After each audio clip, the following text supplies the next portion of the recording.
السلام علیکم یا علی مدد۔ ناظرین کرام، آج کے اس ویڈیو میں ہم حضرت آدم علیہ السلام کا کربلا میں آنا اور ان کے جسم سے خون کا نکلنا اور ان کا قاتل امام حسین پر لعنت کرنے کا واقعہ آپ کی سماعتوں کو ہدیہ کر رہے ہیں۔ اس واقعے کو سننے کے لیے آپ ہمارے ساتھ رہیں۔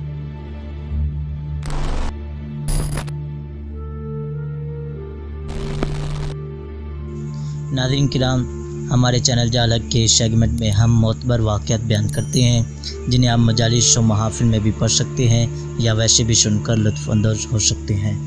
ناظرین کرام، اس واقعے کو ہم نے جس کتاب سے اخذ کیا ہے، اس کتاب کا نام اور واقعے کا حوالہ ہم نے نیچے ڈسکرپشن میں دے دیا ہے، آپ وہاں سے دیکھ سکتے ہیں۔ ناظرین کرام، واقعہ کچھ اس طریقے سے ہے کہ صاحب بہار لکھتے ہیں کہ جب حضرت آدم علیہ السلام آسمان سے زمین پر آئے تو انہوں نے حضرت حوا کو نہ دیکھا، تو انہوں نے ان کو تلاش کرنا شروع کیا۔ تلاش کرتے کرتے ان کا گزر کربلا سے ہوا۔ جو ہی ان کا قدم زمین کربلا پر پہنچا تو ان کا دل غم سے بھر گیا، فغتما، ان کا دل غم سے بھر گیا اور ایک عجیب قسم کا حزن ان پر طاری ہو، اور وہ جیسے ہی امام حسین کی شہادت کے مقام پر پہنچے تو ان کا پاؤں پھسلا اور وہ زمین پر گر گئے اور ان کے پاؤں سے خون بہنا شروع ہو گیا۔ اس پر حضرت آدم علیہ السلام نے سر کو آسمان کی طرف بلند کر کے خداوند متعال سے عرض کیا، خدایا، کیا مجھ سے کوئی گناہ انجام پایا کہ آپ نے یہ عذاب مجھ پر نازل کیا؟ میں نے تمام زمین پر چکر لگایا لیکن میرے ساتھ ایسا فقط اس زمین پر ہوا۔ خداوند متعال نے وہی نازل کی اور فرمایا کہ اے آدم، تم نے کوئی گناہ انجام نہیں دیا،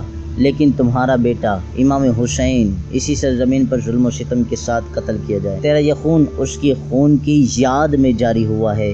حضرت آدم علیہ السلام نے عرض کیا، اس کا قاتل کون ہے؟ وہی آئی، یزید ملعون اس کا قاتل ہے۔ آدم نے کہا، جبرائیل، میں اس کے قاتل کے بارے میں کیا کروں؟ جبرائیل نے کہا، اس پر لعنت کرو۔ بس حضرت آدم علیہ السلام نے 4 مرتبہ اس یزید پر لعنت کی اور پھر مقام عرفات کی طرف چلے گئے تو وہاں پر ان کی ملاقات حضرت حوا سے ہوئی۔ ناظرین کرام، ہمارے چینل جالک کے سیگمنٹ میں ہم انبیاء کا کربلا میں آنے کے واقعات کو آپ کی سماعتوں کا ہدیہ کریں گے۔ آئندہ کی ویڈیو کو دیکھنے کے لیے ہمارے چینل کو سبسکرائب کریں اور بیل آئیکن پر کلک کریں تاکہ ہماری آنے والی ویڈیو بھی آپ تک پہنچتی رہے۔ إن